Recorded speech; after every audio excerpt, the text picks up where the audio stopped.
Hey, this is Norman Matthew of As Strange as Angels and the Sound Foundation, and you're watching Be Happy News. So be happy. Right? You know, like there's all kinds of quotes that I would read, you know, God, you know, puts things in your path not to give you, you know, speed bumps or whatever, but to clear your path. And you start finding those, and when you hear them, you're like, it's the dumbest thing I've ever heard. But then once you just kind of really dig deep, you're like, that makes a lot of sense. You know what? I needed to be slapped around to realize what's important, what's not important, what are things that make a difference, what are things that don't make a difference. You know what I mean? Just all kinds of different stuff. And that's where the lyrics started to come from.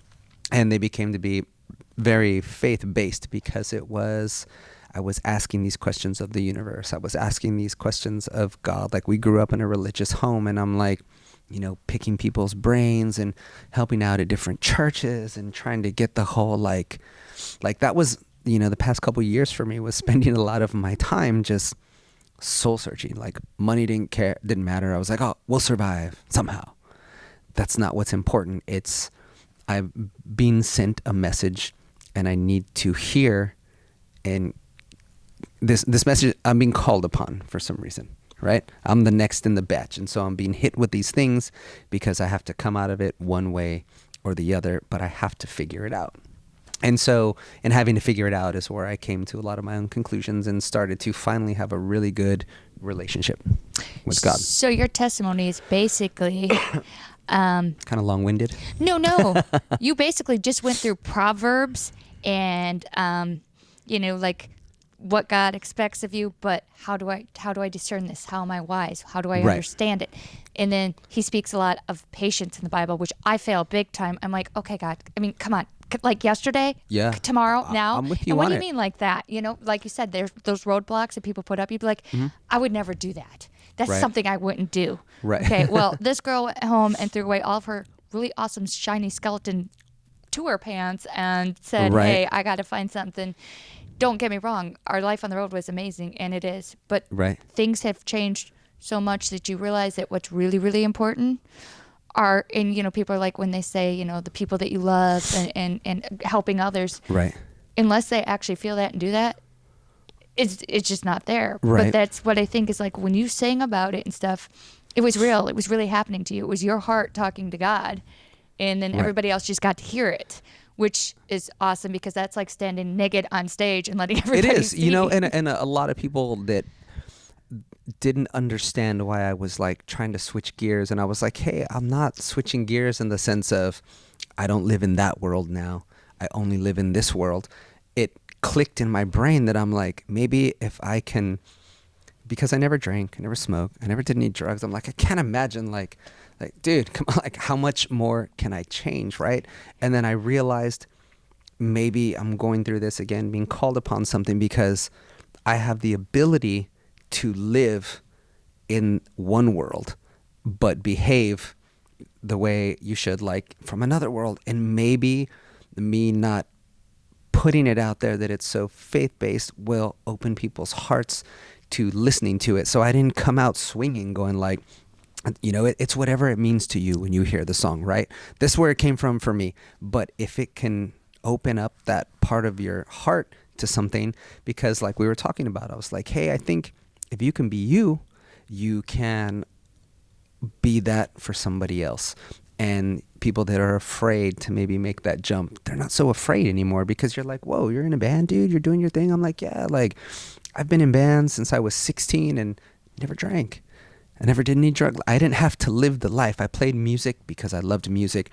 And I heard something once that said, God only puts on you what you can handle. And that's when I realized, I was like, this is my thing. Because I've been tested living in this other world, but never crossed that line, you know? And I was like, wow, this is my thing now. I now realize what I'm a vessel for.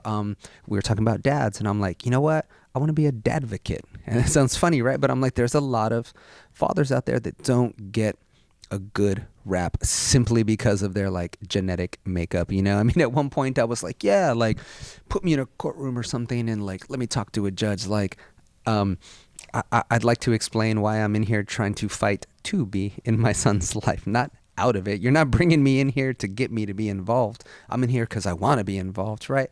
I mean, all kinds of silly things. And again, these are my own arguments in my head, but I see a lot of dads in the music business that, you know, because they tour, it's frowned upon or something. And I'm like, yeah, but he's not acting a fool. And why is that any different than someone working at Merrill Lynch who travels Monday through Friday? You know what I mean? Or if you're in the military and you don't get to see your children, does that make military fathers bad fathers? Because they're not like in that exact space in that moment. And you're like, that's way uncool, man. Where are you drawing these lines and where are these rules? And so for me, I was like, I want to break that stereotype. I want to stay in music because I don't want someone else to win. I don't want someone else to ruin that for me. And I want to be strong for others that feel that way, that maybe don't know where they can turn, because it feels like when you're making the jump, right, you either have one choice or the other. Yep. And right? you lose friends. Yeah. And then sometimes that's not the case for me. I was like, I can do both because I've already been kind of living the life. And I feel like someone might be more open to hearing what I'm doing, like musically, not really realizing, you know, because it's like a band like Red, right? They're crazy awesome. POD, you know, 1,000 Foot Crutch, right? All these bands that are secular, like if you don't really get into it and you just hear the song like on Octane, right? You're like, oh, that band jams. I love them. And that was kind of something that really appealed to me, was that you don't have to throw it. You just kind of like, hey, man, if you're in that spot, you're going to get what I'm saying in this. And you're going to know, hey, if I can help you, by all means, come to me. You know, that was how I wanted to start off.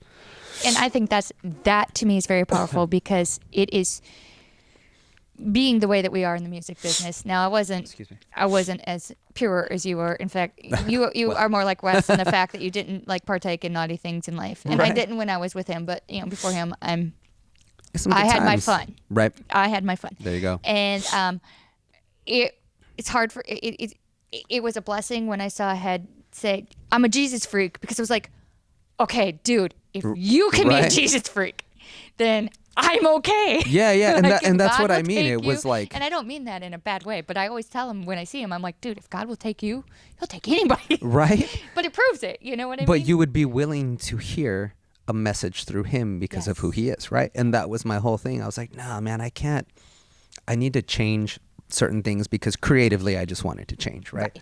But I also was like, I don't need to change who I am. Like, does my lip ring really make a difference in my tattoos, like as in where my heart is at? Because my heart is in the same place 10 years ago when I was getting sleeved that I am now. Like, you know what I mean? That has nothing to do with anything, you know? It's like saying, I got sunburned at the beach. Does that mean like my soul has changed because my skin? I mean, you know, when you really get into it, you're like, come on, like, get over yourselves at certain levels. But seen Head, seen his movie, seen a lot of what he went through. I was going through my own things at that time. So, and that really got me too. I remember my son was with his mom that day and I watched Loud Crazy Love, and I must have watched it like 3 times and literally was sobbing in tears, laying on the couch, because whenever he would talk about his daughter, I would just like, you know, those kind of cries where you're like, they just, the ones that sound like whales. yeah, they just bust out. Yes. Like, I didn't even know why. It was just like, I can't watch ASPCA commercials. I can't watch any bad news when it has something to do with a child, because I just like, my body automatically like